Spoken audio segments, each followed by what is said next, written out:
This next speaker is incredibly brave. Melody Minuet Klingenfuss was born in Guatemala City, Guatemala, and has overcome tremendous adversity to pursue her dreams, her education, and now she holds a master's in nonprofit leadership and management from University of Southern California. Melody has been a DACA recipient since 2015. Today, Melody works at the Coalition for Humane Immigrant Rights. Please join me in welcoming Melody to the stage.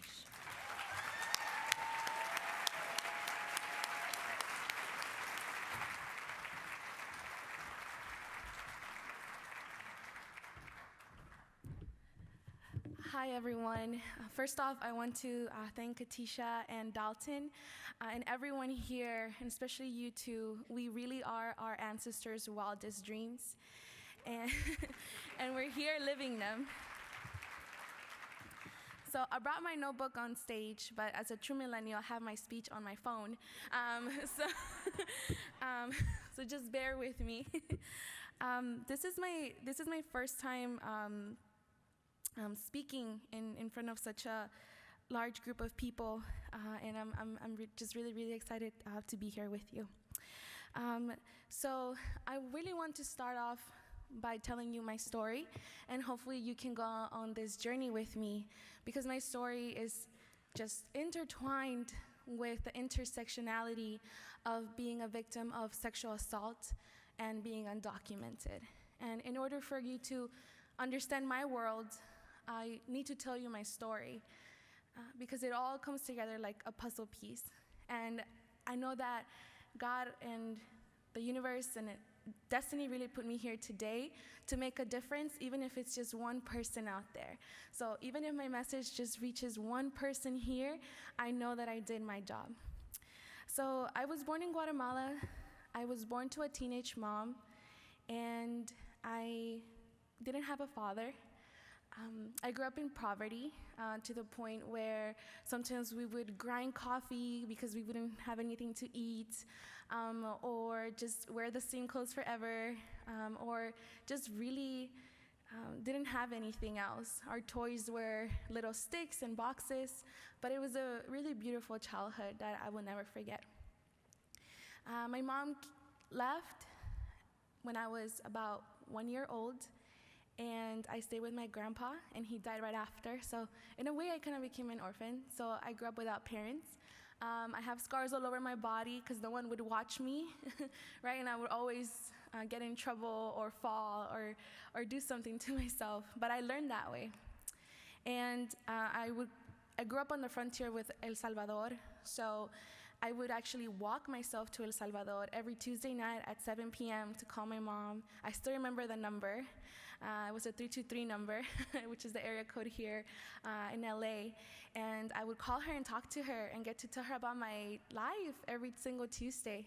So that's just kind of how my childhood went. And I never thought I would ever see the US.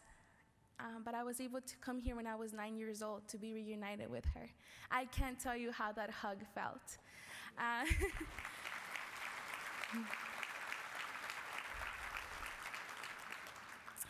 Her birthday was yesterday, so I guess she shares your birthday, Sandra. So isn't that crazy? And when I came here, the biggest surprise that I had was the palm trees. I remember the palm trees. I've never seen one. And I always think of it like that. And at the same time, it reminds me of the depression that I went through as a 9-year-old trying to learn the language. I was depressed for 3 months. I wanted to go back. I wanted to have my own life back, and eventually I finally sat down.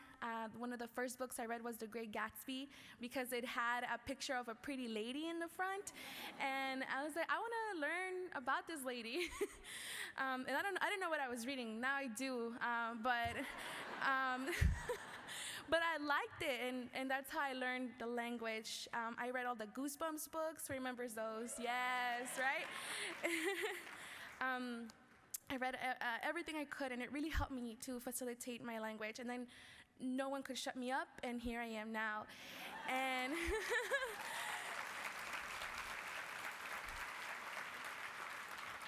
So we'll go over what it means, right, when you get your voice back, and I'll share that with you. After those 3 months, my mom actually took me ice skating in LA. And when we were on the metro, on the way there, I was sexually assaulted. This is my first time sharing this. And actually, this is my first time actually sharing the 2 stories that I have when I was sexually assaulted.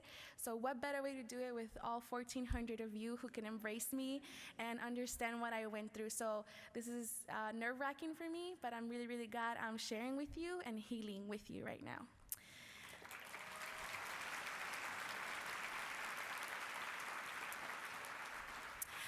Thank you. I didn't tell my mom, and actually she still doesn't know, and maybe that's the next step for me, to have that conversation with her today.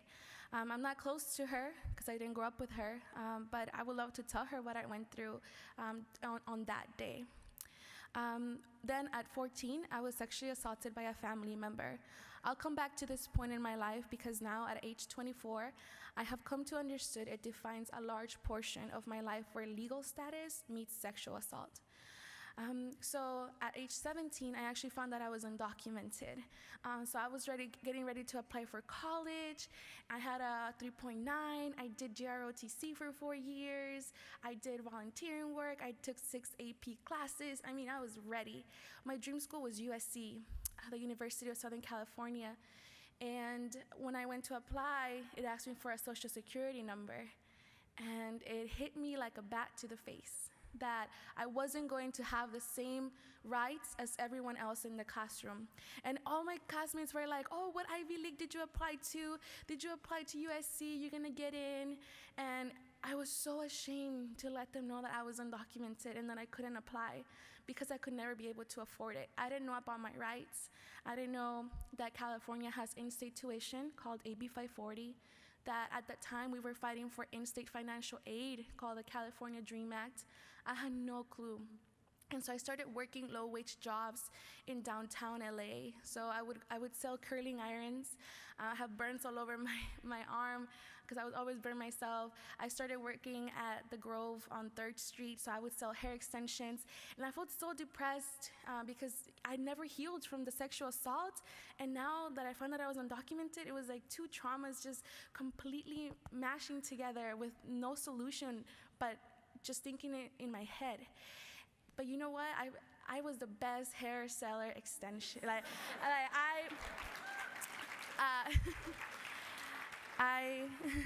That's the way I could afford college. At that time, I didn't qualify for DACA, which is a Deferred Action for Childhood Arrivals program.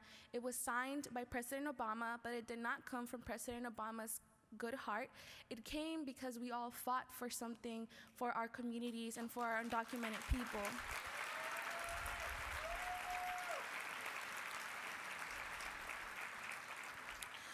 So DACA doesn't come until 2015, and I think you will see. I'm getting to my point.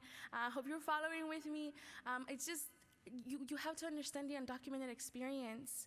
And that's why I'm sharing my story. You have to understand I'm just one story, and I hope that I can bring some kind of hope to anybody listening. And so I paid for Cal State LA, so I attended Cal State LA for my undergrad. I finished in 2 years, so I graduated when I was 20. I didn't know what I wanted to do. Thank you. So being a nerd paid off in high school. And I came to this organization called CHIRLA, the Coalition for Humane Immigrant Rights. And I met other undocumented youth like myself, and it changed my entire life. And they took me to my first protest against Donald Trump, and I was...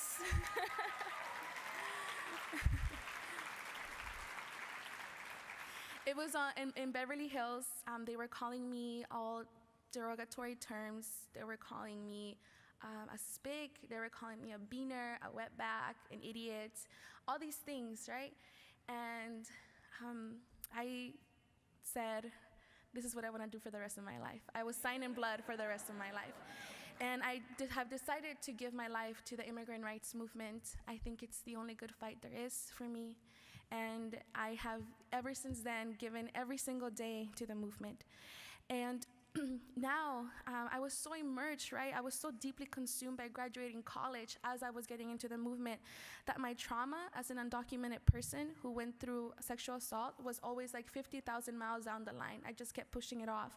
But when I finally got my dream job with CHIRLA, everything slowed down. Everything slowed down, and I had to face my trauma. And for me, now telling you that I was a victim of sexual assault was like the first time I came out as undocumented. It was nerve-wracking, and now it has made me see that in order to end sexual assault in this generation, we need to be able to speak about it and leave that shame behind. The same way I'm able to tell you I'm undocumented and unafraid is the same way we should be talking about sexual assault survivors who are unafraid.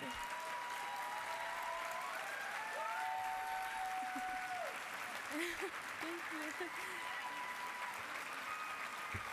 Thank you. I was so afraid to be judged. Like, what would people think? You know, would they think I was stupid? Would they think it was my fault? And I started questioning myself, was the sexual assault my fault for wearing tight clothes? Was it my doing? What was it, right?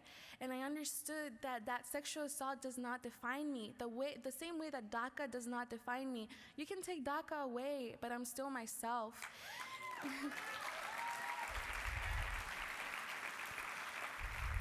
And so my message here today is that we need to begin making safe spaces for folks and raising our voice.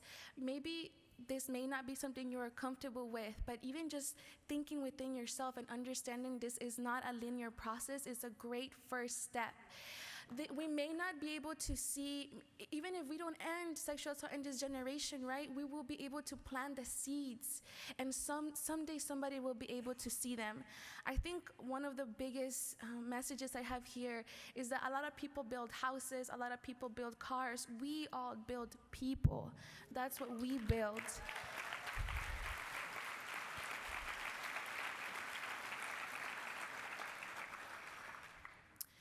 And understanding this, we all need to understand that we're in the losing team. We're the underdogs. We will have 10 defeats before we have that one victory for legislation for survivors of sexual assault, or 10 defeats before we have that one person we convince to come and heal with us. So put on that shirt proudly. Put on that losing team shirt. Because owning our identity and owning that we are the underdogs, that we will face opposition, will carry you so far. You should be proud to wear that shirt. I'm proud to wear the undocumented shirt. I'm proud to wear the sexual assault survivor shirt now. And it has taken so many years, and we all need to put on that shirt with love and with commitment. So, thank you.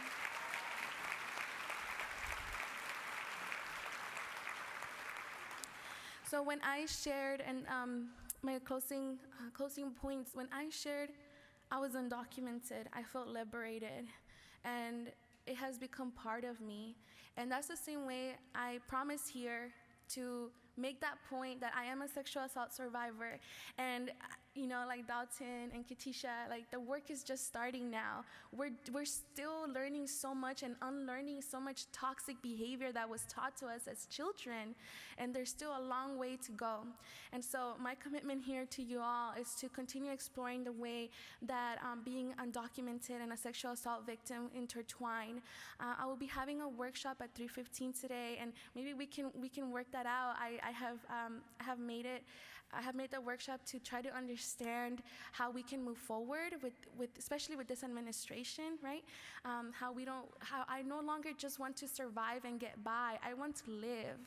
I want to live. And we all deserve to live. We don't deserve to just survive. We all deserve to live. I want to keep fighting until we are judged by the content of our character and not the possession of a legal piece of paper.